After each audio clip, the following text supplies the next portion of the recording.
Hello everyone, in this video I will show you how to fix if voicemail notification want to go away on at 70 Fusion.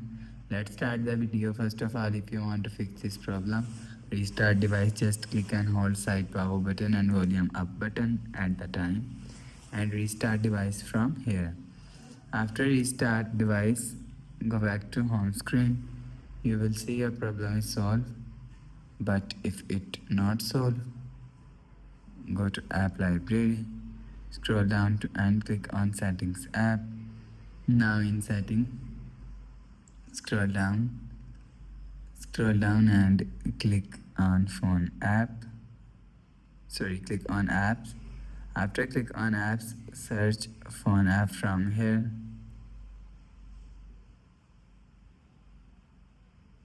Click on phone app and click on storage and cache and click on clear cache.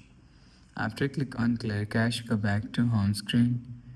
You will see your problem is solved, but if it still not solved, go to app library, scroll down to and click on settings app, scroll down to and click on system.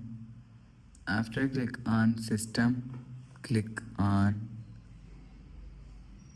reset option and click on reset all settings.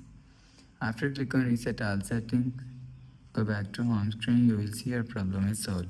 So that's how you can fix if voicemail notification want to go away on at 70 Fusion. If you like the video, please subscribe. Thanks for watching.